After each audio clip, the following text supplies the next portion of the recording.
Matapos ng pag-uusap namin ni Lola, muli kong binalikan si Asher na nasa labas ng bahay. Nakasandal to sa kanyang kotse habang magkakrus ang dalawang kamay sa dibdib. Umayos siya ng tayo pagkakita niya sa akin. Maging ekspresyon nito ay biglang umaliwalas na para bang nakahinga siya na maluwag matapos akong makita. Nag-uusap pa yata kayo ni Lola. Tumango ako. Pinagbuksan niya ako ng pinto ngunit nakatingin pa rin siya sa akin na para ba naghihintay ng isasagot ko. Tungkol lang sa paglipat namin, yun lang. Sabi mo ba nasasamahan kita? Muli, tumango ako. Oo, nagpaalam na ako. Tara na? Bumuntong hininga siya at hindi na ako tinanong pa. Naupo na kasi ako pang tuloy na makapasok sa loob ng kotse. Sumunod na rin naman siya sa akin at agarang binuhay ang makina ng sasakyan. Ngunit kanina ko pa napansin iba ang gamit niyang kotse. Di sa kanya to dahil ngayon lang niya ginamit to. At pamilyar to sa akin dahil nakikita ko tong nakaparada madalas sa parking lot ng Fatima. Kay Gio ba ang kotseng to? Nilingon niya ako habang nagmamaneho na. Matapos noon, tumango siya isang beses. Yes, I already gave up my car. Para wala nang masabi pa sa akin ng mommy. Napatitig ako kay Asher. Isinusuko na niya ang kotse niya. Nagtalo ba sila kaninang umaga dahil sa nangyaring interview ni Mrs. Saavedra? Bakit mo naman ginawa yun? Mas mabuting ganun na ang ginawa ko. Pinipilit kasi ako ni mommy kaninang umaga na magpa-interview kasama si Rika. Natural, hindi ako pumayag, kaya nagalit siya. Ang dami niyang sinabi kaya't napuno ako. Ayun, wala na akong kotse. Napahinga ako ng malalim dahil sa nalaman ko. Gagawa talaga ng paraan si Mrs. Saavedra upang tuluyan kaming magkasiraan ng anak niya. Bakit kailangan pa niyang gawin to? Sa akin ba siya gumaganti dahil sa ginawa ni Papa sa kanya noon? Stop thinking about my problem. I've already solved my service. May magagamit pa naman akong kotse. Marami akong mahihiraman at oras na makapagtrabaho ko, makakabili rin ako ng bago. Di ako sumagot sa sinabi niya. Kahit naman anong sabihin ko, may isasagot siya sa akin. Kahit pilitin ko pa tong makipag-ayos sa nanay niya, hindi rin niya gagawin kundi makipagtalo pa ito tungkol sa relasyon naming dalawa. Kalahating oras nang marating namin ang ATM machine kung saan i-check ko ang aking account. Nasa gilid lang si Asher habang nagmamasid sa mga sasakyang dumaraan. Ilang minuto lang nang makita kong resulta at lumabas agad ang resibo. Konti lang kinuha ko gaya ng sabi ni Lola kanina. May bibilihin daw kasi ito bukas at iyon ang hindi ko alam kung ano. Are you done? Tumango ako sa tanong ni Asher. Nilagay ko sa wallet ng ATM bago ipasok sa dala kong bag. Gusto mo bang kumain muna? Nagugutom ka ba? Pilit tong ngumiti bago tumango. Di kasi kami nakakain kanina dahil sa pakikipag-usap namin sa buyer. Nakalimutan ko rin hindi pa pala kami naghapunan dahil di ako nakakaramdam ng gutom. Ngunit dahil nga sa sinabi ni Asher, para bang nakonsensya ako bigla. Gusto ko lang ng mainit na ramen. Malamig ngayong gabi. Masarap humigop ng mainit na sabaw. Tumango ako sa nyalas sa sanang-ayunan kong sinabi niya. Malamig nga ang simoy ng hangin. Tamang suhestyon nito na ramen ang aming kainin. Ikaw ang bahala kung saan mo gusto. Wala akong alam na ramihan dito eh. Ginulo niya ang buhok ko habang nakangiti. Ang cute mo, halika na, doon tayo. May tinuro siya sa di kalayuan.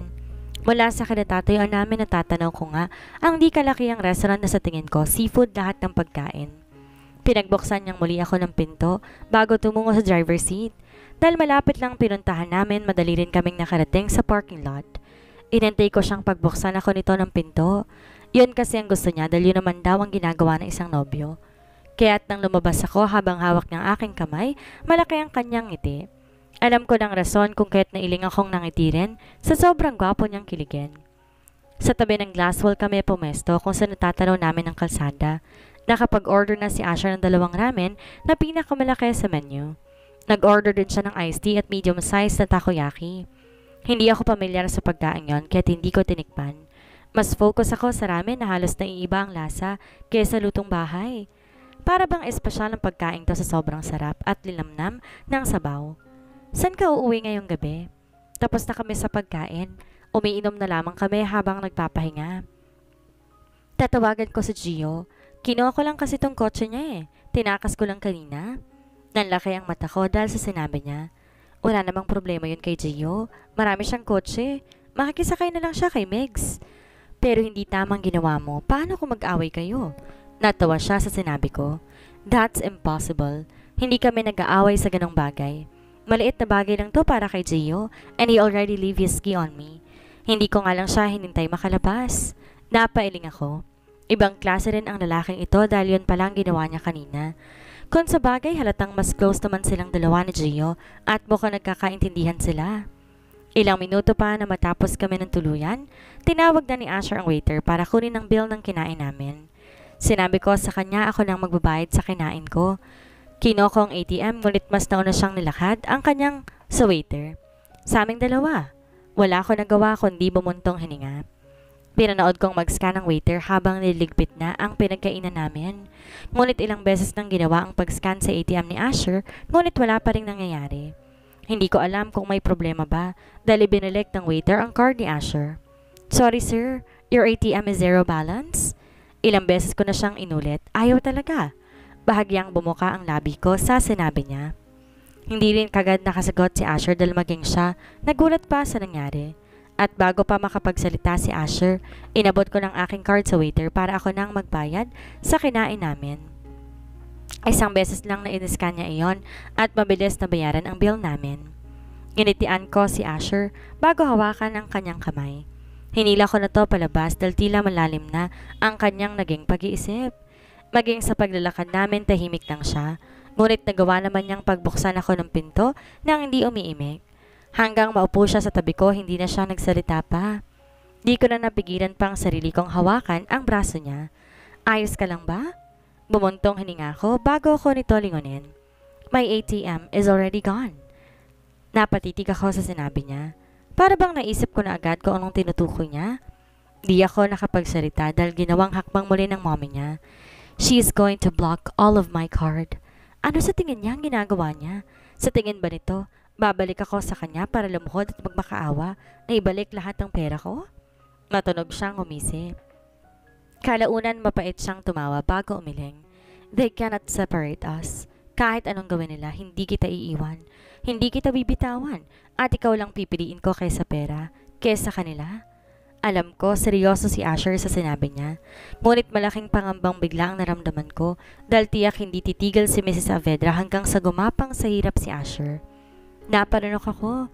Hindi naman sana mangyaring nasa isip ko. Baka pag nagkataon maghirap si Asher, hindi ko yun kakayanin. Baka sa huli kahit mahigpit ang pagkakahawak niya sa akin, ako mismong bibitaw. Ako mismong susuko at magpaparaya. Dahil hindi ko kayang mahirapan ang lalaking mahal ko. Third person's POV. Tulala si Winnie sa kakaisip kung hindi nga ba umuwi si Asher. Nasabi ba ng binatang tutungo muna siya sa bahay nila Gio ngayong gabi? Hindi niya ito nakausap kapag kauwi dahil hindi rin naman tumatawag si Asher. Hindi rin naman na nag-text si Winnie dahil baka nais ng binata na magpahinga na. Napabuntong hininga siya habang unti-unting nawawala ang ilaw na mga glow-in-the-dark na stars sa itaas ng kanyang kisame. Hudyat lang yon na 6:00 na ng umaga. Ngunit kahit pa umaga na, nag-aalala kasi ito kay Asher dahil iniisip niya kung paano na ngayon ang pamumuhay ng binata. Sa kalagitnaan ng katahimikan sa kanyang silid, tumunog ang kanyang cellphone. Medyo nangunot ang noon nito nang makita ang unknown number na nasa screen niya. Tuluyan na nga itong bumangon at naupo sa kama sa gilid. Sinagot niya ang tawag at madaling inalis ang pagkakasaksak. Iniisip niya na baka ang mga magulang niya ito o hindi naman kaya ay si Alexander. Sila lang naman na nakakalam sa numero ng dalaga kaya sinagot niya na iyon. Good morning. Natigilan siya sa kabilang linya. How are you, my darling? Are you enjoying your moment with my son? Marahang napanunok ang dalaga sa sinabi niyo ni Mrs. Saavedra. Nabosesan niya kagad ito dahil sa mataray niyang tingin. Hindi kaaya-aya ang pagkakasabi nito at para bang inaakusahan niyang dalaga na kasama niya ngayon ang kanyang anak. What do you think of you? Don't you think you can live without money? Sa tingin mo ba hindi rin iiwan ang anak ko at babalik din siya dito? Pasensya na po, Mrs. Saavedra, ngunit wala dito si Asher kung yun ang iniisip ninyo. At tungkol po sa perang tinutukoy ninyo, kayang kumita ni Asher at hindi na siya aasa pa sa pera ninyo. Dinig ni Winnie ang matunog niyang paghalakak. Wala siyang ideya kung paano nakuha ng ginang ang numero niya. Ngunit napag-isip din ito na marami palang paraan ng isang Saavedra para malaman ng lahat ng impormasyon niya. You're really good in answering without manners, ha? Hindi mo na yata tinitingnan kung sinong kausap mo ngayon. Ako lang naman, ang nanay ng lalaki na hindi mo tinitigilan. Bakit ba ayaw mo siyang layuan? Bibigyan naman kita ng kapalit.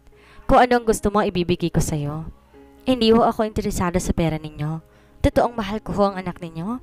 Nagmamahalan po kami, pasensya na po. Sandaling katahimikan ang bumalot sa dalawa matapos sabihin niyo ni Winnie. Ngunit ang naramdaman ng ginang sukdulan na sa sobrang galit. May rason siya kung bakit ayaw nito kay Winnie. Di niya nais magkaroon muli ng koneksyon sa mga ito dahil parte ito ng mapait niyang nakaraan. Nakapag-move on naman na siya, ngunit habang nakikita nito si Winnie nakapiling ang anak niya, hindi siya matatahimik. Ginugulo to ng kaisipan na baka maulit sa anak niya ang nangyari noon sa kanya. Higit na kamumuhian niya ang kanyang sarili oras na mangyari yon sa nag-iisa niyang anak. Huwag mong hintayin na kumilos ako para lang layuan mo ang anak ko. Marami akong kayang gawin. Winnie, kayang-kaya kong pabagsakin ang negosyo ninyo. Magagawan ko kayong tanggalan ng karapatang makapagtrabaho si Henry. Lalo ng anak ko. Kung hindi mo nais ng masalimuot na buhay, lubayan mo ang anak ko habang maaga pa. Dahil oras na manatili ka sa tabi niya, ngayon pa lang makakamtan mo ng totoong impyerno. Naon nang ibinaba nito ang tawag. Abang kumukuyom ang kamao. Kung hindi susundin ni Winnie ang sinabi ng ginang, totoong gagawin niya yon. Totoong gagawa siya ng hakbang upang pabagsakin ng pamilya. Muli siyang nagtipa sa screen upang tumawag ng tauhan. Nakaupo ito sa sala ng bahay kung saan iniisip niya kung nasan talaga ang anak niyang si Asher. Kahapon pa ay binlock na nitong lahat ng ATM nito, maging ang kondo nito at lahat ng bank accounts niya.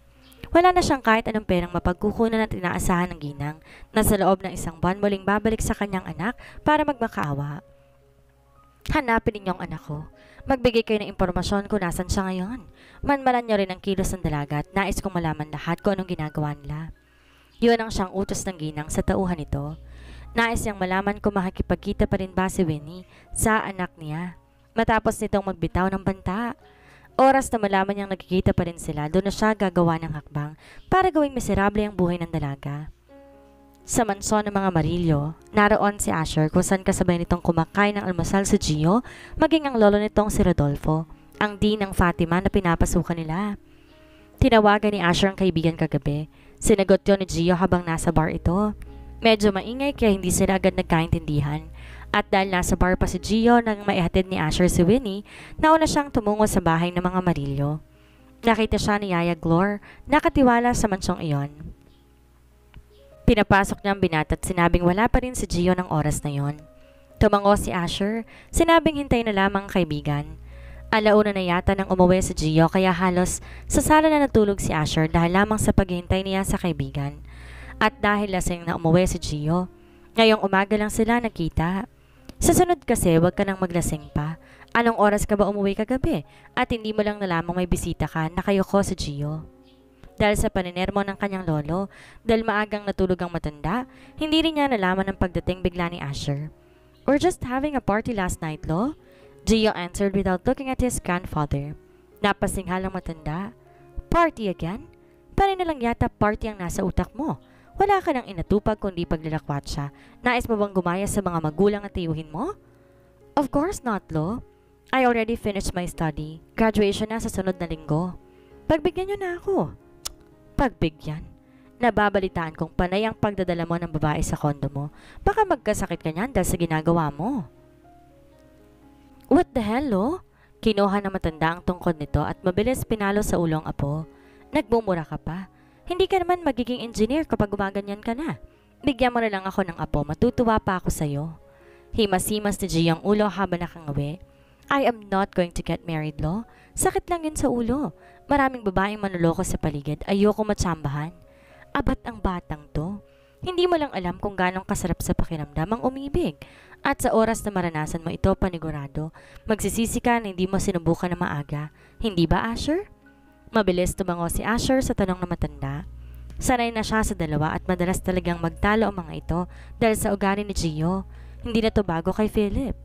I am already in love, Lord Rodolfo. She's a future teacher. Maganda ho siya. Masipag at maintindihan.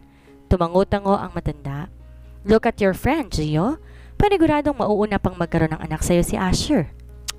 Bakit ba ako na naman na nakita ninyo, Lo? Ano? Gusto mo na naman bang ihampas ko sa iyong tungkod na to? Napakamot sa batok si Gio. Umagang-umaga sinisermonan siya matanda. Di tuloy niya matapos-tapos ang almusal na kinakain niya. Nga pala, Sino ba yung babaeng napupusuan mo, Asher? Baka kilala ko. Estudyante ba siya ng Fatima?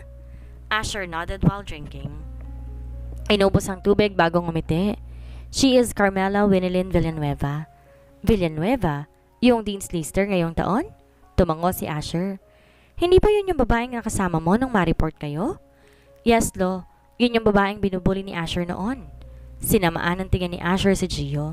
Kinagat ng binatang pang ibabang labi habang nagpipigil ng tawa. Wala namang problema kung paano kayo nag-umpisa. Ang importante nalaman mong mahalaga pala sa iyong babaeng yon. Kesa naman sa'yo kahit pulubi lang sa kalsada, wala pang pinapakilala sa akin. Napapikit na naman si Gio dahil siya na naman ang nakita ng matanda. Pinagtawanan siya ngayon ni Asher dahil sa sitwasyon nito. Ngunit totoong walang plano si Gio na mahulog ang loob nito kahit kanino. Hindi kasi siya nagtitiwala sa mga babae dahil sa naranasan niya ngayon sa kanyang pamilya. So, lumayas ka na talaga? Asher sighed while fixing his uniform. Marami namang uniform si Gio kaya't kumuha na lang siya roon. Marami rin tong extrang damit kaya't hindi na po problemahin ni Asher ang susuotin. That's a better decision I made today. To be free from my mother who always wants to obey her. Nakakasawang maging anak nila. Wala akong kalayaan sa kanila. Ultimong relasyon ko kay Winnie pinapakailaman nila. Then you're going to live with me? Ayos lang naman sa akin, but how about you and Winnie? Sa tingin mo ba palalagpasan lang to ng mommy mo? I know, tita. Hindi yun titigil hanggat di kayo naghihiwalay ni Winnie. Sa lubong ang kiling ni Asher bago maupo ng kama. Nakabihis na si Gio. Siya na lang ang hinihintay nito habang nakapagsapatos na. Kung mapaghihiwalay niya kami, matatag ang relasyon namin ni Winnie.